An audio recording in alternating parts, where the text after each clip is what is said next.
Welcome to the Fray Dogg Gaming Channel. I am your host, the Fray Dogg, and today in our Gaming on a Budget series, episode 2, we have Tom Clancy's Rainbow Six Siege. Now, I know this game's been out for a while, but in honor of the Division coming out, I figured I would put together a quick little video on this because it doesn't quite fit into the normal realm of games that I find typically enjoyable. It is a first-person tactical shooter. It isn't your normal first-person shooter, right? There's no team deathmatch. There's no domination. There's no capture the flag, yada, yada, yada. There's also no campaign. Which brings me to my next point, which is normally I get really turned off by a game that only offers one game mode, whether it be campaign only or online multiplayer only. So this was a little bit of a stretch for me. I'm not usually a huge fan of the Tom Clancy games, but I talked to a couple people. They were enjoying this game. I was able to get it on sale right around Christmas time, and so I picked it up and started playing it. There is, I guess, what you could call a campaign. It's more, it's like a 11 or a 13, what they call situations, which teach you about the gameplay mechanics and introduce you to some of the operators. But by and large, it's not any sort of story or campaign. But you know what? I found myself really enjoying this game. If you do some of the situations and you watch the videos, that there's only 3 videos that they have on there, but it rewards you with R points, I guess is what they call it, or renown rather, and that is what you use to unlock your operators. And when you start the game, all of the operators are locked, and if you just watch the 3 videos, you'll have enough to unlock 1 operator, and if you do a couple of situations, you will be able to unlock maybe a couple other operators. I got through like 7 or 8 of the situations, and I said, enough of this, I'm going to go play online. So the thing about the online play is it's fun, both multiplayer and terrorist hunt, which are really the only 2 modes that you have available. They're both fun. I prefer terrorist hunt as opposed to multiplayer, but I enjoy both. Multiplayer is a little dicey. Just you're playing against another team and another batch of operators, so that has its own unique set of challenges.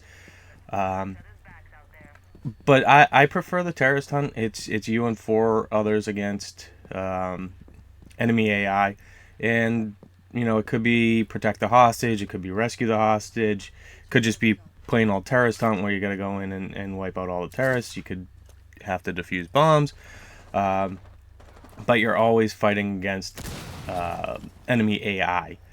So that's pretty fun.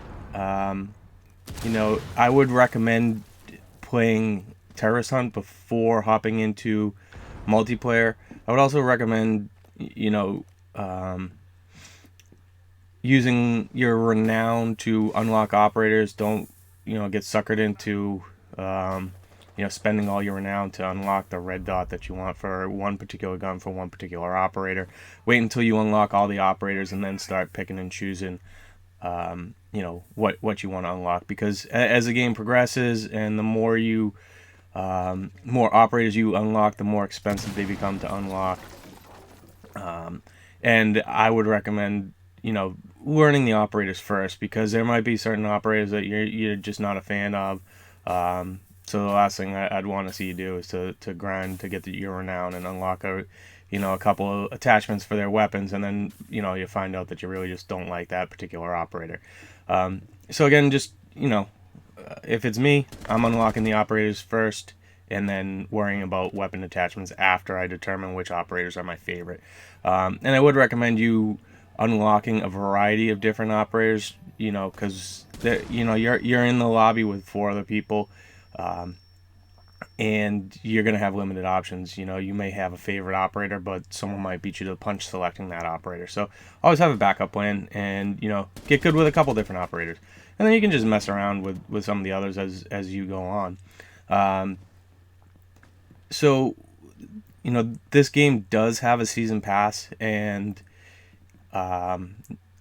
normally I don't buy into the whole season pass thing. However, I did get this game on sale, and the season pass is only $30. And I looked at what it got me, and I made the determination that since I did get the game on sale, I justified it to myself that I was really only spending about $10 for the season pass, because I got the game on sale for $20 off the normal price. And what that season pass gets you, it doesn't get you a whole hell of a lot, because Ubi's, they did a pretty good job. They said, listen, all the additional content in this game is going to be free. Maps are going to be free. Operators are going to be free. And by free, I mean they're accessible to anyone. Now, the in-game price tag for the operators that they release is very, very steep. In every CTU there is in the game, there are 4 operators, and the first operator you unlock costs you 500 renown, and the second operator is 1,000 renown, the third operator 1,500, and the fourth operator 2,000. With the operators that they release through the season pass, or additional content, I guess, each one of those operators costs 25,000 renown. That takes forever to earn. With the season pass, you get access to them right out of the gate. You don't have to unlock them. To me, that's worth it. I believe there's going to be a total of 8 new operators released over the course of the year. The first 2 are already out, Frost and Buck. Frost is a ton of fun to play as. She's got a bear trap. She's a defensive operator. She has a bear trap that she can deploy, and it's pretty amusing to watch people get caught up in that. Additionally, you get a couple other in-game things. You get some, I think you might get some skins, but you also get some renown, and then you get in-game currency. So they do sell in-game currency. I don't know what they call it. It's like R dollars or some shit like that. But it's basically microtransaction funds, but they give you enough to buy yourself some renown boosters, which is nice. And the way the renown boosters work is they're time based, and you get 50% extra renown while the booster is active. If anyone else on your squad has a booster active, you gain an additional 5%. So if you're running a booster and 2 other dudes or girls on your team are running boosters, you're up to 60% extra renown, and you get a 5% bonus for having the season pass. So that's a good way to bump up your renown right out of the gate.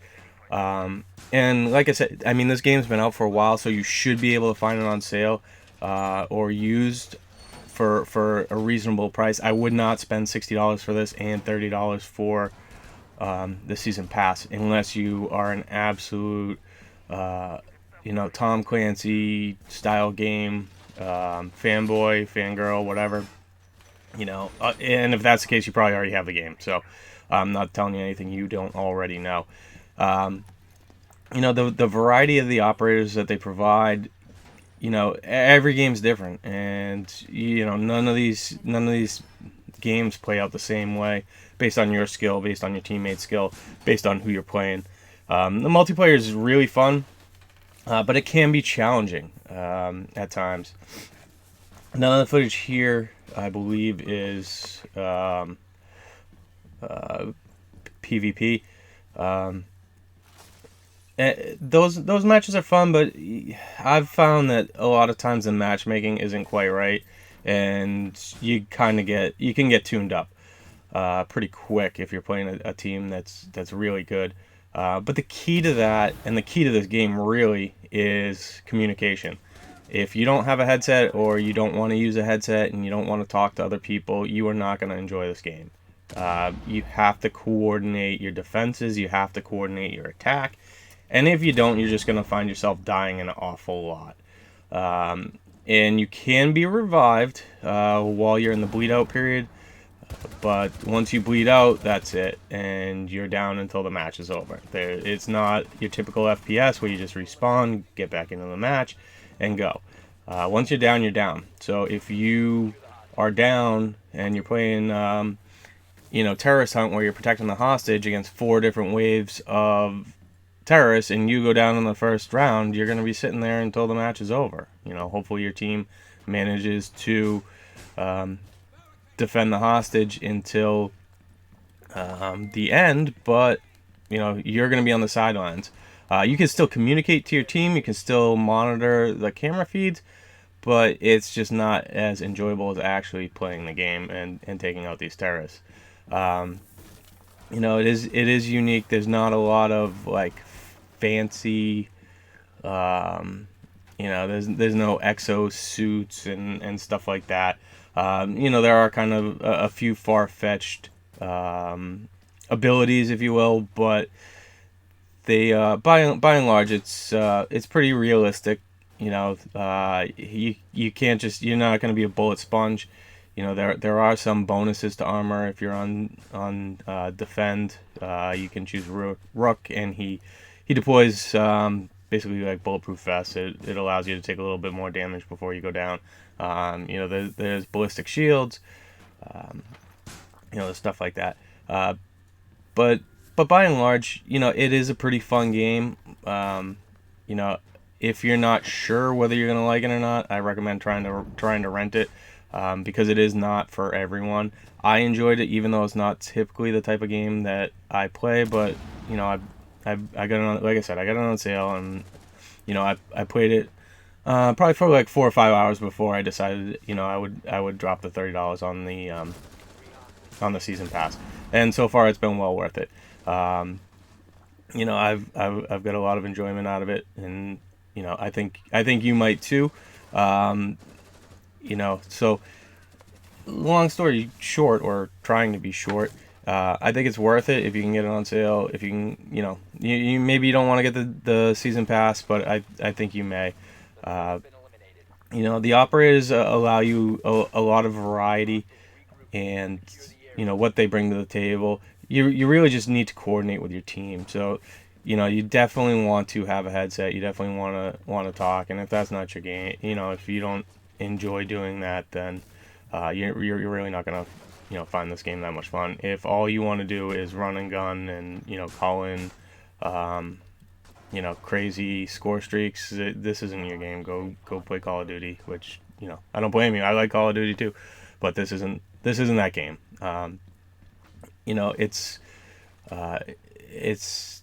It's not as, I don't think it's as challenging as, say, Battlefield. I think Battlefield is a very tough game to get into as far as first-person shooters go.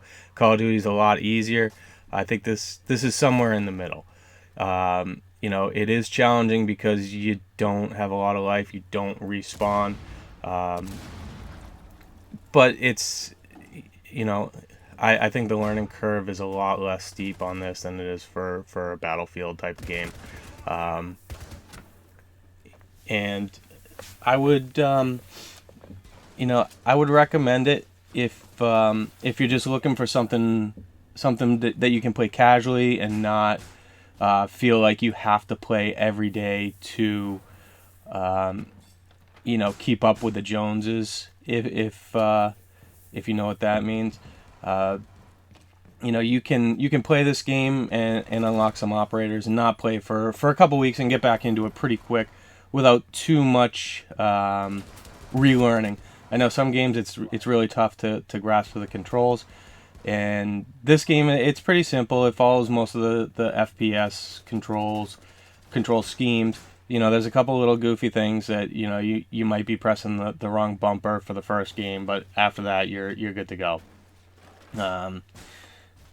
So all that being said, I'm really excited. I'll probably do another maybe another review once the next DLC comes, or yeah, the next map pack and operators get released. I believe that's either going to be later this month or next month, and I might do kind of more in depth on the operators that have been released through the season pass, or that I've gotten access to through the season pass. I mean, they're available to everyone, but since I do have the season pass, I don't have to save up all that renown, which on the average match you can get anywhere between. I think it's a pretty poor match. I've been down around 50 or 60, and on the high end with a bunch of boosters, I've couple hundred, 250 to 300. So it does take a while to unlock those last tier operators, but it's well worth it. It's a lot of fun. I think you'll probably enjoy it. It is a Tom Clancy game. They're typically pretty good. So with that being said, look for the gaming on a budget version of The Division. It's going to be going up at the same time, and hopefully you like both games. You find them both fun to play. They're very different games, but they're both a lot of fun. And if you got any questions, feel free to shoot them to me. Drop me a comment in the comments section. I'll try and get back to you as soon as possible.